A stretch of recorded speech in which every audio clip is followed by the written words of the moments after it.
आणि बापानी आणि आपण तयार केलेली ही भूत आहेत आणि ही भूत तुम्हाला गाडावी लागतील। या भूतांना तुम्हाला पायाखाली तुडवावं लागेल आणि जोपर्यंत तुमच्या अंगामध्ये हे तुडवायची पात्रता येत नाही तोपर्यंत ही चळवळ या महाराष्ट्रामध्ये उभा राहू शकत नाही। या चळवळीचं गणितच असं आहे की या महाराष्ट्रातला बहुजन जागा झाला पाहिजे। या महाराष्ट्रातल्या आरक्षणाचा नुसता धनगर समाजाचा विषय घेऊन आपण जरी आज लढत असलो तर गरीब मराठा समाजाच्या पोरांना नेतृत्व देणं हे या चळवळी मागचं आपलं सूत्र आहे। जर एखादा प्रस्थापित असेल, प्रस्थापिताला जात नाही, प्रस्थापिताला धर्म नाही, प्रस्थापिताला एकच जात आहे सत्ता मिळवणे आणि त्या सत्तेतून पैसा मिळवणे, हे एकच गणित प्रस्थापितांचं आहे। म्हणून आपण प्रस्थापित व्यवस्थेच्या विरोधामध्ये लढतोय। या 24 तारखेला जानकर साहेबांनी सांगितलं की मुंबईमध्ये मेळावा आहे। आपला हेतूच आहे की आपल्या हातामध्ये सर्टिफिकेट मिळणं। त्यांनी कुणालाही पुढे घेऊ द्या, कुणालाही पुढे करू द्या, पण जोपर्यंत आपल्या हातामध्ये एसटीचा धाकला पडत नाही तोपर्यंत ही चळवळ आपली थांबणार नाही आहे। पण मित्रांनो, एसटीचा दाखला देताना जिसकी जितनी संख्या भारी उसकी उतनी भागीदारी, बरोबर ना? आपली संख्या मोजायला पाहिजे सरकारनं। अरे या राज्यामध्ये तुम्ही गायी मोजता, बैल मोजता, म्हैसी मोजता, कोंबड्या, कुत्रं, गुरं, ढोरं सगळे मोजता, मग तुम्ही आमची जात न्याय जनगणना का करत नाही? या महाराष्ट्रामध्ये ब्राह्मण किती आहेत? या महाराष्ट्रामध्ये मराठा किती आहे? बौद्ध, सांबार, कुंभार, ढोल, नावी, साळी, तेली, कोष्टी, वंजारी, हटकर, धनगर, सनगर, रामोशी, वडर, बेडर, मुसलमान, लिंगायत, परीट, गडसी, डवरी, पारध्याची पोरं, कैकाड्याची पोरं, कोळ्याची पोरं या महाराष्ट्रामध्ये किती आहेत हे तुम्ही मोजायला पाहिजे, ही आपली मागणी आहे। आणि त्यामध्ये मग आमची संख्या 1931 ला बॉम्बे स्टेट मध्ये इंग्रजांनी पहिल्यांदा या देशाची जात न्याय जनगणना केली। त्यामध्ये आपण या बॉम्बे स्टेट मध्ये 3,51,00,000 या महाराष्ट्राची संख्या होती। त्यापैकी धनगर समाजाची संख्या 28,51,000 होती। म्हणजे 1931 ला बॉम्बे स्टेट मध्ये आपण 8.85% होतो। मग महाराष्ट्राची निर्मिती झाली 1 मे 1907 ला।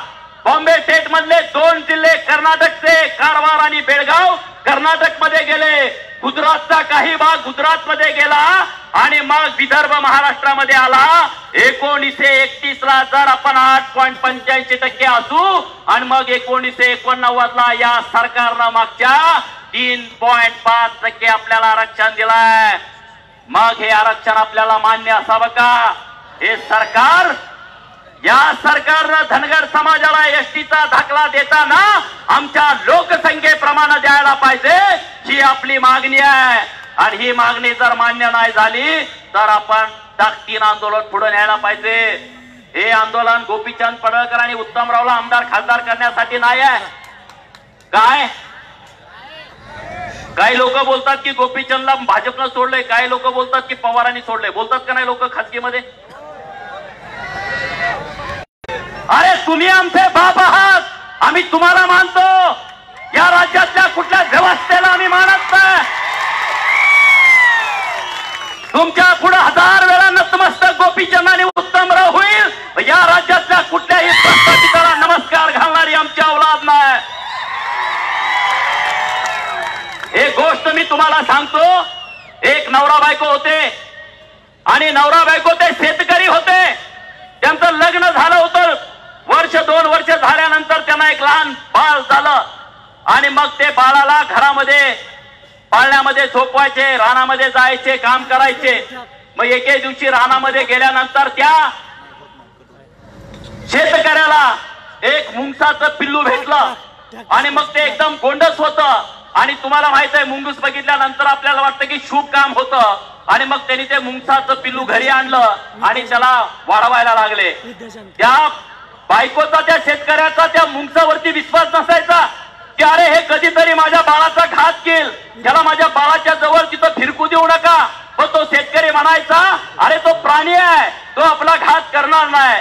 मग एके दिवशी असं झालं, एके दिवशी ते घरामध्ये बाळ पाळण्याच्या तिथं खाली असं झोपवलं आणि ते शेतकरी आणि त्याची दोघं बायको नवरा बायको मळ्यामध्ये गेले आणि मळ्यामध्ये गेल्यानंतर ते 3-4 तास काम करून आल्यानंतर घराकडे आले आणि घराकडे आल्यानंतर त्यांना घराच्या पायरीवरती मुंगसाच्या तोंडाला रक्त लागलेलं दिसलं. मुंगूस सगळं असं तोंड रक्ताळलेलं होतं आणि मग त्या बिचारीला भीती वाटली की या मुंगसानं माझ्या पोराचा जीव घेतला आणि म्हणून तिने एक मोठा दगड घेतला आणि मुंगसाला मारला आणि परत आतमध्ये गेली. आतमध्ये गेल्यानंतर ते तिथं बघितलं तर ते चित्र वेगळं होतं. तिथं बाळ खेळत होतं आणि बाळाच्या बाजूला एक भला मोठा नाग.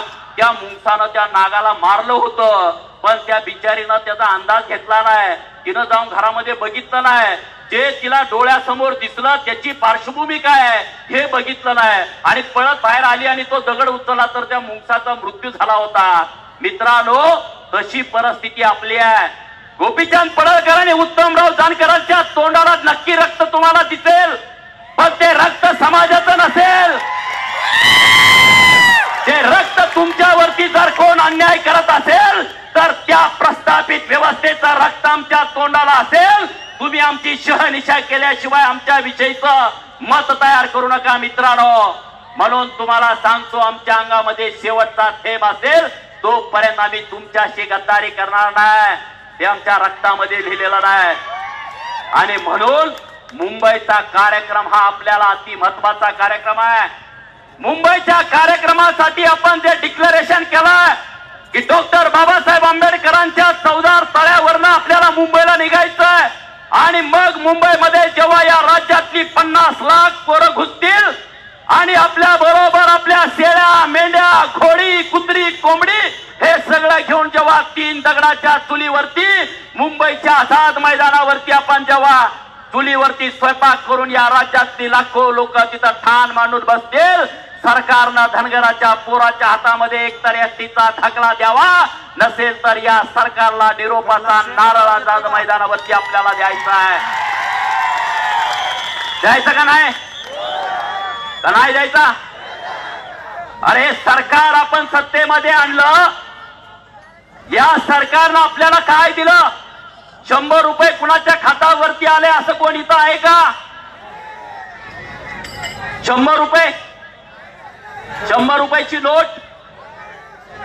अरे जर तुम्ही आमच्या मतावरती सत्तेमध्ये येत असाल, या सत्तेमधली तुम्ही 40 मंत्रीपद उपभोगत असाल आणि 2 मंत्रीपद दिली आणि 1 राज्यसभा दिली म्हणून तुम्ही राज्यभर त्याचा गोंगट घालणार असाल तर हे इथून पुढच्या काळामध्ये कदापि खपून घेतलं जाणार नाही. या राज्यामधला सत्तेतला निम्मा वाटा आपल्याला घ्यायचा आहे. त्यासाठी तुम्ही तयारीला लागा.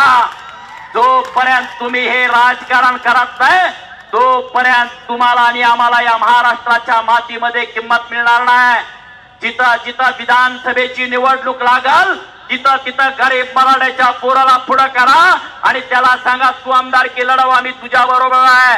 आणि जर तुला ते जमणार नसेल तर तू आमच्या बरोबर राहा, आम्ही आमदारकी लढवतो. असं हातात हात घालून आपल्याला काम करावं लागेल. वाटतंय का नाही आमदारकी लढावी? कधी आपलं काम नाही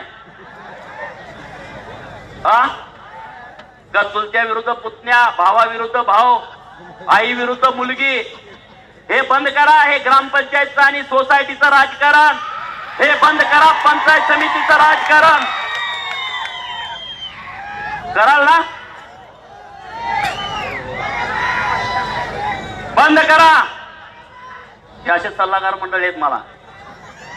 त्यामुळं तुम्हाला मी हात जोडून सांगतो, या सोलापूर लोकसभेमध्ये जर आपल्याला आरक्षण नाही दिलं तर भाजपचा खासदार निवडून यायचा नाही. दक्षिण सोलापूरमध्ये, दक्षिण सोलापूरचं कोण कोण आहे इथं?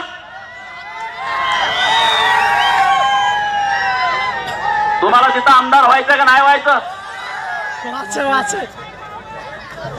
आमच्या जिल्ह्याचे पालकमंत्री आहेत दक्षिण सोलापूरचे आमदार, माहित आहेत ना? माहित आहे का? त्याचं जर तोंड बघितलं तर महिनाभर कुणाचं काम होत नाही, माहित आहे ना? माहित आहे ना? ते 6 महिन्यापूर्वी जेव्हा मी भाजपमध्ये होतो तेव्हा ते विट्याला आलते.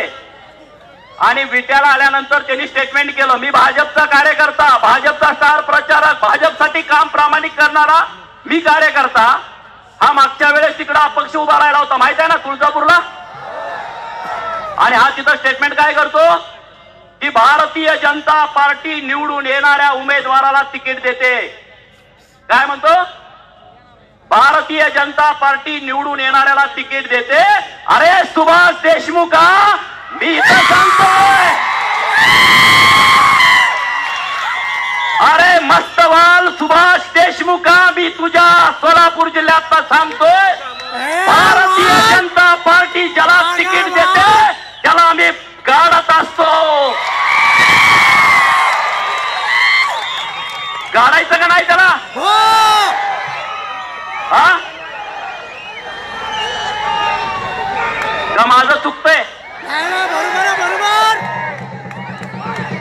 अरे असे जे मस्तवाल या राज्यामध्ये आहेत, ते भ्रष्टाचारी आहेत, ते पैसे खातात, शासनाची लुबाडणूक करतात आणि या राज्यामध्ये स्वतःच्या पोळ्या भाजून घेतात.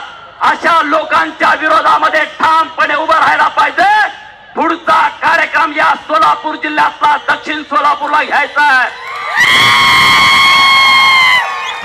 12 ऑक्टोबरला आपली सभा होती तिथं, पण आपल्या सर्वांचे नेते आनंदरावजी देवकाते साहेबांचं दुःखद निधन झालं म्हणून ती आपण सभा भावपूर्ण श्रद्धांजली अर्पित करून रद्द केली आहे. पण आता ती आपल्याला शेवटची सभा तिथं घ्यायची आहे मित्रांनो. आणि जोपर्यंत हे आपण करत नाही, तुमचा उपद्रव्य मूल्य दाखवा मित्रांनो. तुम्ही समजू नका अरे आपण शिकलो नाही, आपण अडाणी आहे, कोणतरी एज्युकेटेड असलं तरच राजकारण करता येतं, डोक्यातनं काढून टाका. राजकारण हा विषय पूर्ण वेगळा आहे, त्याला शिक्षणाची अट नाही आहे. त्याला डॉक्टर, इंजिनियर, वकील, प्राध्यापक, शिक्षक राजकारण करतात असा विषय होत नाही. एकदा मुंबईमध्ये काय झालं मित्रांनो, एक मोठी कंपनी आली होती जापनीज, आणि त्या कंपनीनं एक मोठा कारखाना उभा केला. आणि कारखाना उभा केल्यानंतर अंडरग्राऊंड त्यांचं गोडाऊन होतं, एक मजला अंडरग्राऊंड खाली गोडाऊन होतं. आणि त्यांच्या 10-20 कोटी किमतीच्या मशिनरी आल्या. आणि मशिनरी आल्यानंतर त्या खाली सोडता येणार. जर त्या खाली सोडायचं म्हणलं तर मशिनरीला इजा व्हायची नसेल तर त्या इमारतीला पाडायला लागायचं. आणि मग त्या कंपनीच्या लोकांनी सगळे तज्ञ लोक बोलवली आणि मग सगळ्यांना त्यांनी सांगितलं की या मशिनरी कशा सोडायच्या खाली. सगळ्या बैठकावर बैठका. त्या कंपनीने सांगितलं 50 लाख रुपये देतो. मोठमोठे इंजिनियर बोलवले बाहेरच्या देशातले आणि सगळे येऊन हतबल झाले की 50 लाख नुसत्या मशिनरी खाली सोडायला देतो म्हटलं तरी त्यांना ते जुळना. वेगवेगळ्या मशिनरी बोलवायला लागले, वेगवेगळे क्रेन बोलवायला लागले, तरी सुद्धा त्यांना तिथं मशिनरी खाली सोडता येणार. मग त्यांनी काय केलं, माथाडी कामगार तिथं सहज कामासाठी आले होते, न शिकलेले, आपले मंगळवेढा इकडच्या तालुक्यातले जे आहेत आटपाडीचे. आणि ते म्हणले काय चाललंय, कसली मीटिंग चालू आहे. तर ते म्हणले अशा मोठ्या मशिनरी आले आणि त्यांना खाली सोडायसाठी बाहेरच्या देशातली सगळे इंजिनियर लोक बोलवले. मग त्यात काय अवघड आहे म्हणले, आम्ही सोडतो. त्या लोकांनी डोक्यावरती हात मारला. अरे ज्या जगातले सगळे टॉपचे इंजिनियर आले त्यांना खाली सोडायचं जमाना, 50 लाख रुपये देतो म्हटलं तरी त्यांना जुळला. आणि तुम्ही कसं सोडणार. ते म्हणले फक्त आम्हाला 1 लाख रुपये द्या, आम्ही खाली सोडतो. त्यांना काय सुचायचं बंद झालं.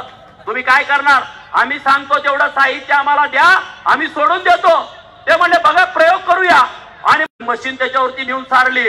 बर्फ जसा वितळत तशी हळूहळू मशीन खाली जायला लागली. इंजिनियर सगळ्याला हात लावून बसले. बुद्धीला आपल्याला शिक्षणाची गरज नसते म्हणून तुम्ही शिकू नका असं मी म्हणत नाही. शिकायला तर आपण पाहिजेच, पण जे न शिकलेले आहेत त्यांनी सुद्धा मनामध्ये कुठला न्यूनगंड ठेवता कामा नये. आपल्याकडे हे नाही, आपल्याकडे ते नाही, या सगळ्या गोष्टी मनामध्ये कुठल्याही तुम्ही ठेवू नका. आणि इथून पुढच्या काळामध्ये या राज्यामध्ये तुम्हाला विचारल्याशिवाय काहीच घडता कामा नये, यासाठी तुम्ही जागृत राहावा. उद्या गोपीचंद पडळकर येऊन तुम्हाला जर खोटं बोलायला लागला तर गोपीचंद पडळकरला हातात तुम्ही पायतान घेऊन विचारलं पाहिजे हे तुमचं चुकीचं आहे. उत्तमराव हे तुमचं चुकीचं आहे, ही ताकद तुमच्या अंगात पाहिजे. आम्ही काय दलाला करायला राज्यभर फिरत नाही, आम्हाला काही काम नाही म्हणून. जे उत्तमराव जानकर साहेबांनी सांगितलं की आम्ही एक चित्रपट काढतोय. काय चित्रपट, या राज्यातल्या गावगाड्यातल्या लोकांच्या मनामध्ये ज्या भावना आहेत, पानपट्टीवरती गेल्यानंतर जी चर्चा आहे, चप्पल दुकानदाराची जी चर्चा आहे, किराणा मालाच्या दुकानामध्ये गेल्यानंतर जी चर्चा आहे, त्या सगळ्या चर्चा आम्ही पिक्चर मध्ये मांडतोय. त्या सगळ्या तुमच्या भावना आहेत, निमित्त मात्र आम्ही आहे. ज्या दिवशी चित्रपट या राज्यामध्ये प्रदर्शित होईल त्या दिवशी तुम्हा सगळ्यांची जबाबदारी आहे गावगाड्यातल्या शेवटच्या माणसाला घेऊन तो चित्रपट दाखवणं आणि त्या चित्रपटातनं वैचारिक क्रांती या महाराष्ट्रात झाली पाहिजे. दाखवाल की नाही? का आम्ही काय चुकीचं करायला लागलोय? नाही, तुम्ही म्हणताल हे तिकडे कसे काय घुसलेत, यांना काय वेगळा नाद लागला काय? तसं काय नाही बाबांनो. चित्रपट हे माध्यम असं आहे की ती लोकांच्या पर्यंत फास्ट जाऊ शकतं. आज मोहोळमध्ये येऊन सभा लावायची, एवढे यंत्र लावायची, त्यापेक्षा चित्रपट आला का तुम्ही कुठेही बघू शकता, थिएटरमध्ये बघू शकता, युट्यूब वरती बघू शकता. आणि ती टीम तुम्हाला गरजेची आहे, कारण या राज्यामध्ये ती गरज आहे शेतकऱ्यांसाठी, कष्टकऱ्यांसाठी. म्हणून आरक्षणाची प्रक्रिया काय? धनगर आणि धनगर हा एकच विषय आहे. सरकारनं फक्त 4 ओळीचं पत्र काढायचं आहे कलेक्टरांना, जे उत्तर प्रदेशमध्ये मागच्या 4 दिवसापूर्वी काढलं, जे मध्य प्रदेश सरकारनं काढलं की या महाराष्ट्रामध्ये जो धनगर आहे तोच धनगर आहे आणि सर्टिफिकेट वाटायला चालू करा. सोपी प्रक्रिया आहे का नाही? याच्या अगोदर तुम्हाला माहित होतं असं आरक्षण मिळू शकतं? आपल्याला वाटतं दिल्लीला पाठवायचं आहे, ते आरटीआय कडे जाणार, ते एसटी कमिशन कडे जाणार, ते मग संसदेत जाणार, लोकसभा, राज्यसभा, आणि मग आपल्याला सर्टिफिकेट मिळणार. ही 100% चुकीची प्रक्रिया आहे. एखाद्याचा नवीन समावेश करायचा असेल तर ती प्रक्रिया आहे, आणि जर अंमलबजावणी करायची असेल तर त्या त्या राज्याच्या मुख्यमंत्र्यांना अधिकार आहेत. म्हणून आपलं आरक्षण देण्याचा सर्व अधिकार हा महाराष्ट्र सरकारला आहे, हा केंद्र सरकारला नाही. फक्त माणसं मोजायची आणि टक्केवारी जाहीर करायची. त्यामुळं हे महिनाभर सावध राहा. राहचाल की नाही? तर झोप आल्या तुम्हाला? हा महिना अति महत्वाचा महिना आहे. 1 महिन्यानंतर तुम्हाला गोपीचंद पडळकरची गरज भासणार नाही. 1 महिन्यानंतर तुम्हाला उत्तमराव जानकर आणि गोपीचंदला नेता मानायची गरज नाही, कारण या राज्यामध्ये 100 गोपीचंद आणि उत्तमराव करायची प्रक्रिया चालू आहे. आहे का चुकीचं आहे? नाहीतर एकटाच मी झालो का मी कुणाकडे मी जातोय, काय बी करतोय, त्याचं 10 लाख घे, त्याचं 20 लाख घे, इकडं मत दे, तिकडं मत दे. म्हणून आता तुम्ही या सभेनंतर मोहोळचा आमदार कसल्याही परिस्थितीमध्ये झाला पाहिजे. आपल्यातले जे गट तट आहेत, एकमेकांची माप काढायचा धंदा आहे, त्यांना तोंडावरती सांगायचं कुणाला नावं ठेवू नको, नाहीतर पायात पायतान आहे. कुणाला मी जर कुणाची माप काढायला लावलो मला सुद्धा पायतात. कुणालाही वाईट बोलायचं नाही, आणि जो जातीवंत प्रामाणिक आहे त्यालाच निवडून द्यायचं. एक वेळ आपला आमदार नाही झाला तर चालेल, पण बोगस माणूस करत नाही, तिला ताप देतो. त्यामुळं अति महत्वाचा विषय आहे, आणि लोकसभेच्या दृष्टिकोनात सुद्धा तुम्ही सतर्क राहावा. या राज्यामध्ये जे जे पक्ष तिकीट देतील तो विषय आपण आरक्षणाच्या नंतर आपण जाहीर करू. त्यामुळं आज मोहोळमध्ये तुम्ही इतक्या संख्येनं गोळा झालाय. 20 तारखेला दौंड तालुक्यामध्ये चौफुल्याला आपली सभा आहे, 17 तारखेला पुण्यामध्ये पिंपरी चिंचवडला सभा आहे. या सगळ्या सभा झाल्यानंतर राज्यामध्ये एक वेगळी लाट तयार झालेली आहे. परवाच्या दिवशी 4 दिवसापूर्वी 27 तारखेला गंगाखेड, मुखेड आणि लातूरच्या सभा तुम्ही लाईव्ह बघितल्या असतील. गंगाखेड, मुखेड आणि लातूर मध्ये सुद्धा खूप जोरदार नियोजन झालेलं आहे, आणि राज्यातला शेवटचा माणूस जागा झालाय. आज जरी आपली मोहोळमध्ये सभा चालू असली तरी त्या कोकणामधला मेंढका सुद्धा तो फेसबुक वरती आता लाईव्ह बघतोय की नाही? राणामध्ये राबणाऱ्या शेतकऱ्याकडे आता अँड्रॉइड मोबाईल फोन आहे. सरकारला वाटतं येडे, अरे येडे नाही आहे.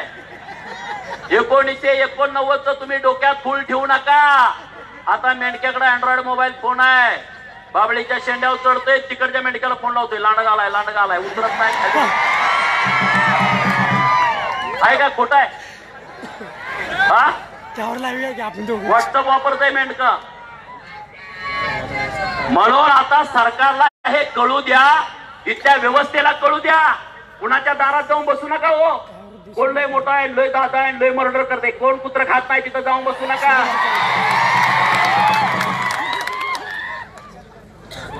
का जाऊन घाबरताल? आमदाराचं कुत्र मेलं तर घडी आपला टेन्शन मध्ये जणू काय ह्याचा बापच मेलाय.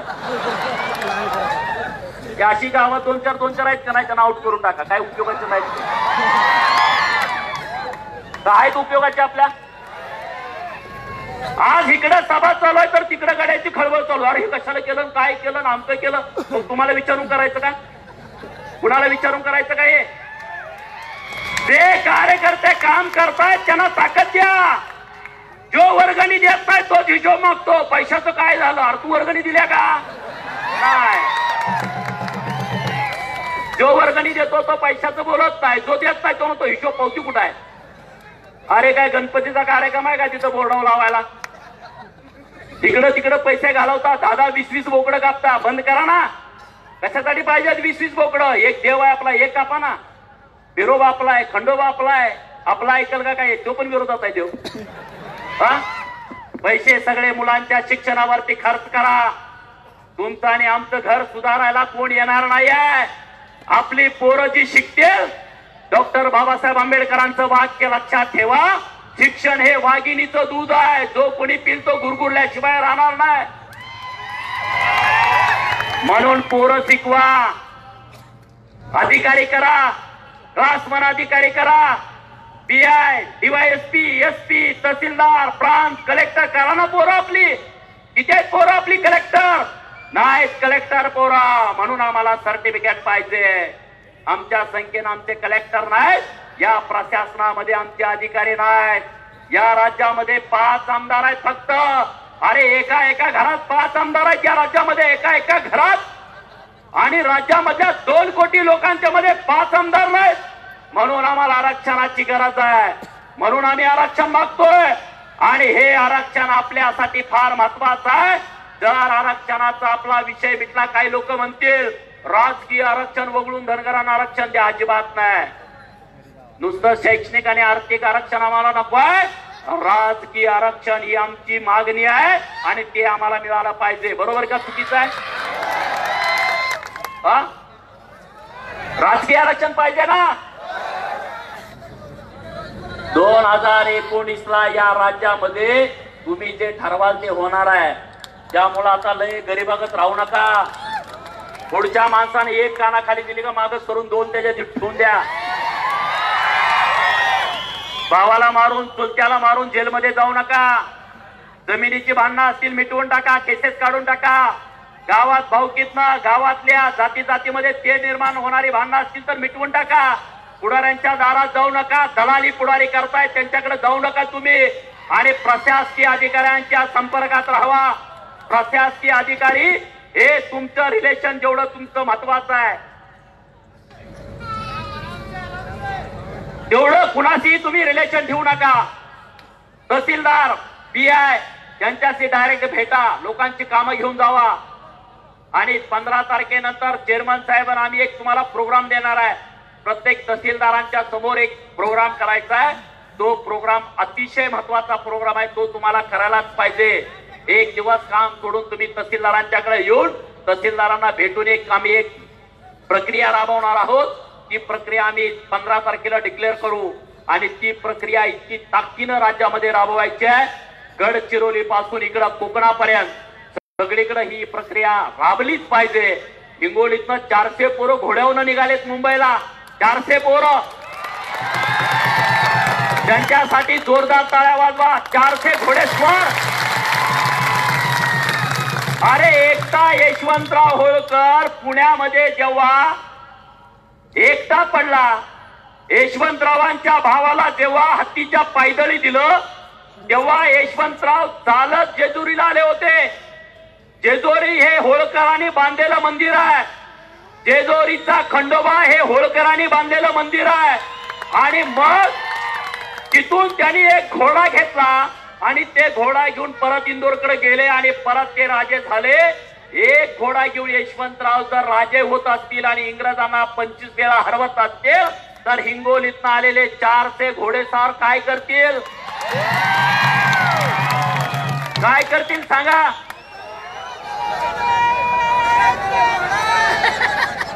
हा, त्यामुळं या सरकारनं विचार करायला पाहिजे. सगळीकडनं रान उठलंय, सगळीकडनं. तसं धराय गेल्यावर रान कसं धरते तुम्हाला माहित आहे का? हा, सगळ्या तो बाजून कुठनं जरी उठलं तर ते बाहेर जात आहे. अशी परिस्थिती आता सरकारची झालेली आहे. कुठनं जरी उठलं तर इकडून लोक आहेत, कुठल्याही बाजूने ओटा. म्हणून आता सरकारला आपल्याला सर्टिफिकेट देण्या वाचून पर्याय नाही. जर सरकारनं आपल्याला सर्टिफिकेट दिला नाही तर हे सरकार कधीच सत्तेत येऊ द्यायचं नाही आहे. या सरकारवरती कधीच गुलाल पडू द्यायचा नाही. हे खुणगात मनाशी बांधा, नाहीतर घरी गेला, संसार केला, बायका पोर, अरे वाईट आहे वाईट. अरे किती अपमान आपला, किती वेळा सहन करता. स्वाभिमान काय आहे का नाही? स्वाभिमानानं राहायला शिका. हा जन्म पुन्हा नाही. कुत्र्याच्या मौतनं मरू नका, स्वाभिमानानं राहावा. आमदार जरी तुम्हाला अरे बोला तर त्याला का रे बोलायची ताकद तुमच्या अंगात असली पाहिजे. काय ते काय घर काढतंय काय करणार आहे ते? कायद्याची तरतूद आहे आमदारांसाठी, तीच आपल्यासाठी आहे. कायद्याची तरतूद आहे ती खासदारांना आहे, तीच आपल्यासाठी आहे. परवा नरेंद्र मोदींच्या गोबॅक कार्यक्रमामध्ये 100 पोरांना अटक केली. सरकारचा जाहीर निषेध करा. कारण या पोरांनी तुमच्याकडे काय मागितलंय? तुम्ही आम्हाला सोलापूरच्या सभेमध्ये सांगितलं होतं आम्ही तुम्हाला सर्टिफिकेट देऊ, आरक्षण देऊ. मग का दिलं नाही तुम्ही? तुमचा आम्ही जाहीर निषेध करतो. आणि ज्या पोरांनी या आंदोलनामध्ये भाग घेतला ते वाघ आहेत, वाघ. त्यांच्यासाठी जोरदार टाळ्या करा. धाडसाशिवाय आंदोलन होत नाही हो. पोलीस दिसला का पळायचं, उपयोग होत नाही. काही पोलिसांनी आपल्या कार्यकर्त्यांना मारलं. अरे कशासाठी? ते का अतिरेक होते का? तुम्ही त्यांना मारहाण केली. म्हणून इथून पुढच्या काळामध्ये आरक्षणाच्या चळवळीत कुठल्याच कार्यकर्त्याला हात लागला तर तुम्ही आम्ही सगळ्यांनी पेटून उठलं पाहिजे. तुम्ही आम्ही रस्त्यावरती उतरलं पाहिजे. नाहीतर जो आंदोलन करत तोच बळी जाईल. आपण नुसतं बघत राहायचं हे होता कामा नये. आणि ज्यांच्यावरती आंदोलनाच्या केसेस पडलेल्या आहेत, अरे भाजरानो तुम्ही नशीबवान आहे. हे कुणाच्या बी नशीबी येत नाही आंदोलनाच्या केसेस आरक्षणाच्या. हे तुमचं भाग्य आहे म्हणून तुम्हाला केसेस लागलेत. राजकारणामध्ये आणि समाजकारणामध्ये जो कार्यकर्ता केसेस घेतो ना, महिलांच्या गळ्यामध्ये जसं मंगळसूत्र असतं तसं राजकारणामध्ये आणि समाजकारणामध्ये ज्याच्या अंगावरती केसेस पडतात त्याचं ते मंगळसूत्र समजा की तुमचा अलंकार आहे. ते तुमची किंमत वाढवणार आहे. त्याला कानाखाली द्यायला म्हणणार केस घाला, कुत्र्यासारखी तुम्हाला किंमत गावात मिळेल. पण आरक्षणावरती तुम्ही चळवळीमध्ये केस अंगावरती घ्याल तर तुम्हाला 100% किंमत मिळेल. म्हणून इथून पुढच्या काळामध्ये जी आंदोलन आपल्याला करायची आहेत ती ताकदीने करायची आहेत. मुंबईच्या कार्यक्रमाचं मी तुम्हाला निवेदन देतोय उत्तमराव जानकर साहेबांच्या वतीनं आणि माझ्या वतीनं की मुंबईचा कार्यक्रम ज्या दिवशी डिक्लेअर कराल त्या दिवशी फक्त 7 दिवस वेळ द्या. किती? 7 दिवस. गोपीचंद पडळकर आणि उत्तमराव तुम्ही 7 दिवस वेळ दिला ना, आम्ही आमचं आयुष्य तुमच्यासाठी देतो. अजिबात मागा पडत नाही. मला तर काय टेन्शन नाही हो. पिठाची चिक्की माझी घरी नाही. काय मला टेन्शन नाही, काय नाही. मला तुमच्यासाठी काम करायचं आहे. तुम्ही काही चिंता करू नका. आणि तुमची जे फसवणूक कराल ना त्यांच्यासाठी मी पुरून उरलोय. तुम्ही फक्त ताकद आमच्या बरोबर उभी करा. कराल ना? एवढंच या निमित्तानं बोलतो. उत्तमराव आणि गोपीचंद मध्ये भांडण लावायचं काही लोक प्रयत्न करतात असं पेपरला आलं. उत्तमराव आणि गोपीचंद शरीरानं वेगळे आहेत, मनानं आम्ही एक आहे. एक आहोत आम्ही. आणि आम्ही जे राज्यामध्ये करू ते कधी कुणी जोडगोळीनं केला नसेल अशा पद्धतीनं आम्ही काम करून दाखवू. एवढंच या निमित्तानं बोलतो. परत एकदा तुम्हा सगळ्यांना राज्यातल्या समाज बांधवांच्या वतीनं लाख लाख धन्यवाद देतो. इतक्या संख्येनं उपस्थित राहिला त्याबद्दल मी तुमचा आभार व्यक्त करतो आणि थांबतो. यलकोट यलकोट. धन्यवाद साहेब. सर्वांचं मन, सर्वांचं तन, ज्याने त्यांच्या प्रेमानं ज्यांच्या चुंब होऊन गेला, ज्यांच्या विचारांना आपण पुढील झाला ते सन्माननीय गोपीचंदजी पडळकर आणि सर्वांना नम्रतेची विनंती आहे की आमच्या हाकेला हो देऊन आरक्षणाच्या या लढ्यासाठी आपण गावोगावातून सायकलीवरती, मोटरसायकलीवरती, गाडीवरती शिस्तीत जावा.